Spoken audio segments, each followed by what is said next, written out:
everyone, and welcome to the very first episode of We're All Mad Here, a podcast about the history of mental health. I'm super excited to finally get this off the ground, and I can't wait to see where it goes. I'm going to cover all aspects of mental health on this show: spooky facilities with dark pasts, infamous patients, and old-fashioned treatments. I'm also going to explore the history of some disorders, and I hope to be able to talk to some people who have experience with those. I myself have experience with mental illness, but since I don't experience all of them, I'd rather talk to someone who has actually gone through it. But that's what's coming up. Right now, we're going to head back in time and talk about the State Lunatic Hospital at Danvers.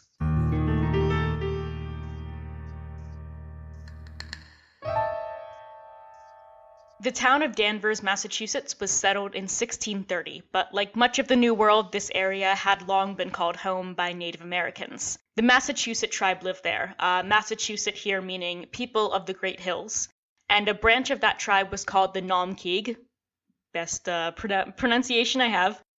They had fish weirs dating back to 5200 BC. Now, if you're like me, and you have no idea what a fish weir is, it's a kind of trap constructed like a wooden fence, which would catch fish.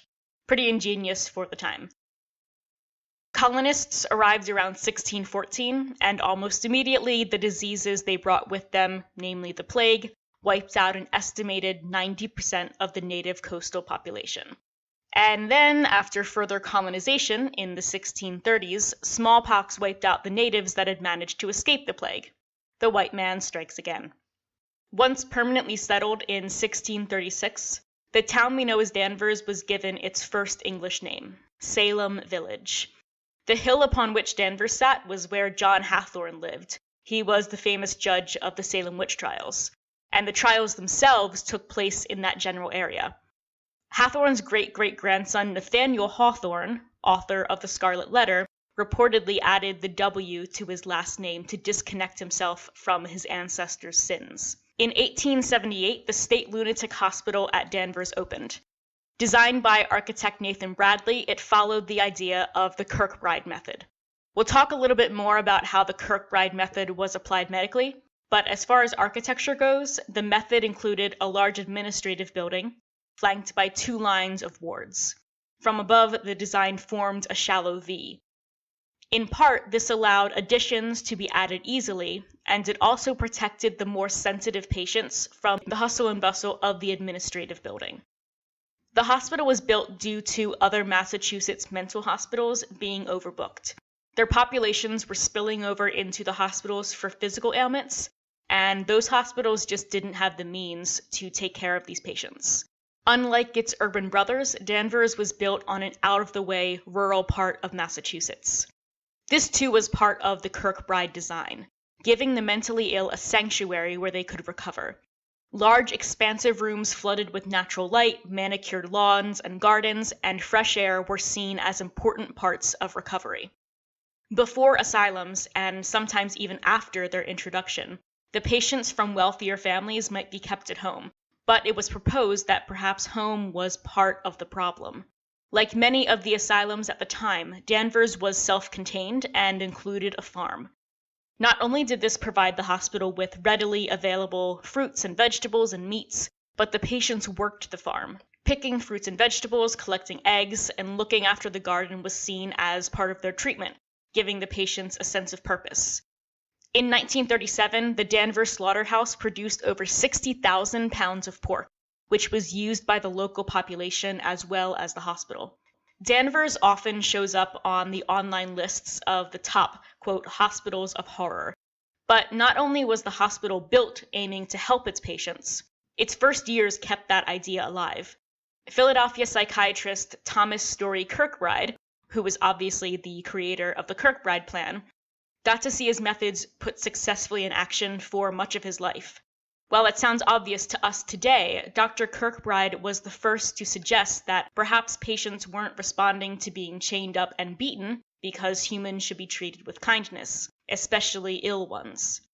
Instead of ignoring or punishing patients, Kirkbride suggested that organized activity and clean, airy places to live would be helpful. The gardens were meant to both stimulate and calm the charges, and the farm work gave them a great sense of purpose and responsibility. It's not surprising that Kirkbride's plan was considered a success for a few decades.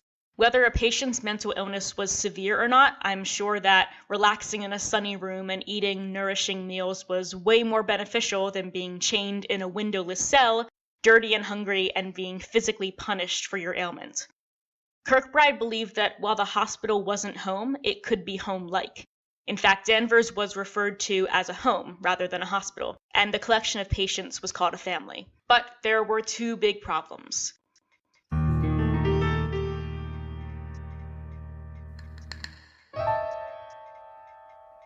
The first was that at the end of the Civil War, there were scores of new patients, and they filled up every hospital. Kirkbride's plan was built for a maximum of 600 patients, so that they'd have plenty of space to move around and relax. But the government looked at these large rooms and saw extra space that could be filled with more bodies. They saw this luxurious space as wasteful, and what's more, problem number two, there wasn't much proof that Kirkbride's method was making much of a difference. No doubt patients were better off than in the old asylum system, but there wasn't much proof of permanent change in those patients. Why should they funnel money into a wasteful and ultimately useless system? Public officials had a lot more control over healthcare after the Civil War, and they made the decision to go for quantity rather than quality. The late 19th century saw Danvers' numbers double, if not triple. The staff members didn't, though, and the hospital quickly went downhill. The conditions of the building and the quality of the treatment were unrecognizable from the days of the relaxed Danvers. Resources were overtaxed, and soon Danvers State Lunatic Asylum became synonymous with overcrowding and poor treatment, which is a sad turn for a place that was built with generosity in mind. By 1939, the hospital's population had swelled to 2,360. That same year, a report noted that more than 10% of the patients died within Danvers' walls.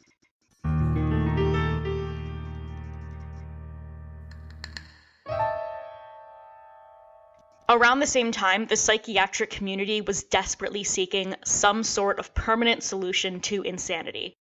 Of course, the term covers far too many disorders to need just a single solution, but at the time, a single solution would have been an improvement. Fresh air and exercise hadn't granted a permanent cure, and neither had the filthy conditions of 20th century Danvers. So now what? Enter neurologist Walter Freeman, the man who introduced America to the prefrontal lobotomy. He wasn't the creator of this procedure, but he was mentored by the man who was, and Freeman is the one who gave it its name. From 1937 to 1942, Freeman performed 200 lobotomies, and was searching for a way to speed up the procedure. We'll probably do an episode dedicated to lobotomies in the future, but in short, the first version of the lobotomy involved drilling into a patient's skull and injecting alcohol into the frontal lobe. But this was too involved for Dr. Freeman. Instead, he followed the example of Italian psychiatrist Amaro Fiamberti. He set a long metal ice pick at the corner of a patient's eye and pressed down. The pick would enter the prefrontal lobe of the brain, where Freeman would essentially stir around the connections of the cerebral cortex. The word stir makes that so disgusting. And Freeman really had no shame. He traveled from asylum to asylum in a vehicle he called the lobotomobile. It's unclear exactly when Freeman arrived at Danvers, but when he did, the staff jumped at this new way to cure, or at least control, the patients. At this point, patients with all manner of disabilities were wandering the halls freely, far outnumbering the staff, and violent outbursts were dangerously common. So many Danvers patients were subjected to this procedure that the facility was given the moniker the birthplace of the prefrontal lobotomy. While that title makes us cringe now with our contemporary knowledge of the downsides, in the 40s and 50s it solved problems that nothing else could touch. After all, violent patients were no longer violent, people who had experienced uncontrollable mood swings seemed stabilized, and indeed some patients did experience some benefits from a lobotomy, but that was really just luck of the draw. Most patients had no improvement or were robbed of self-awareness, self-control, and intellect. There's so much more about this procedure and its effects, but again, I want to give it its own episode.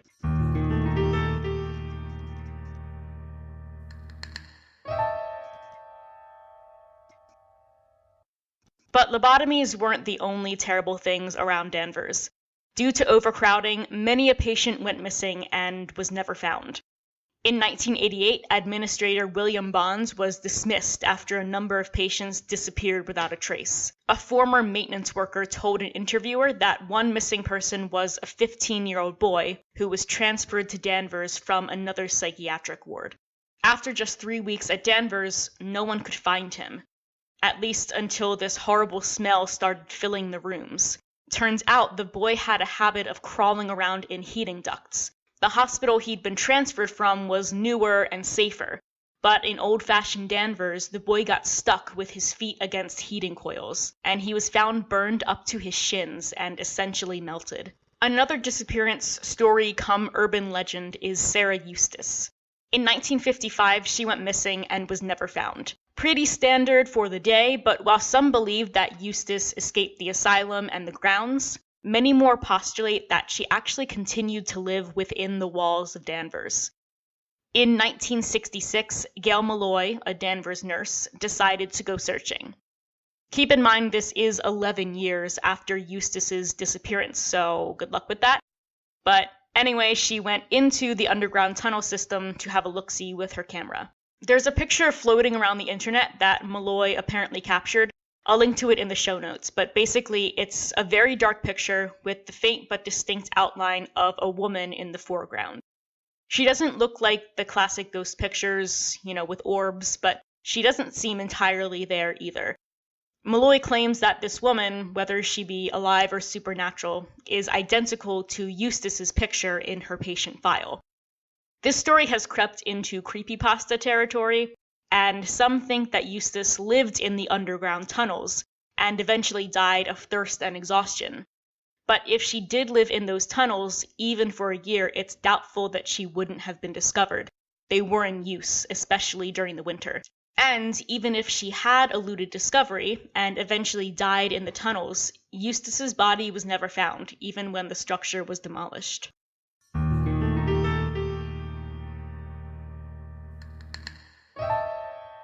Starting in 1969, Danvers began to slowly shut down. Just like with the Kirkbride plan, the government-implemented system wasn't producing enough results.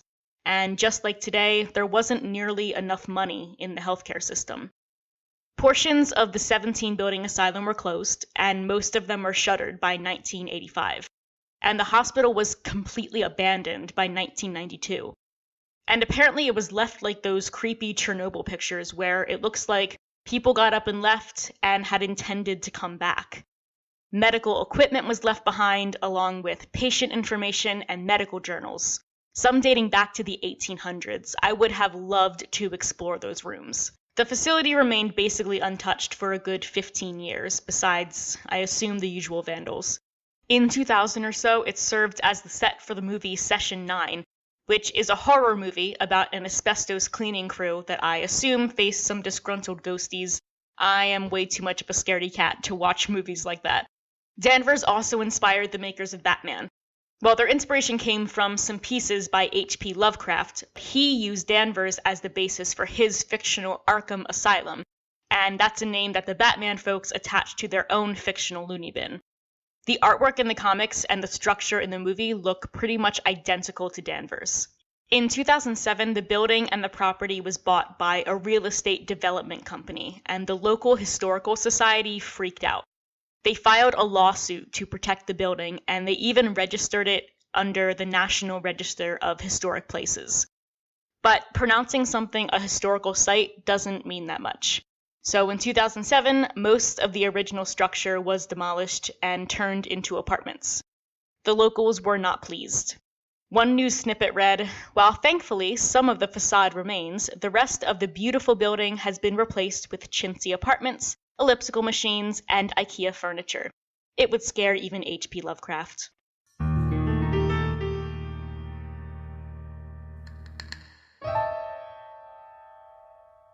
These days, the site of the State Lunatic Hospital at Danvers still hosts the newfangled apartments, with little indication of the location's past. While there is still a patient cemetery behind the building, some of the graves are marked only with small flat stones that bear just a number. Only a simple inscription on an out-of-the-way rock reads, "The Danvers State Hospital Cemetery. The echoes they left behind." Thanks everyone for tuning in to my first episode.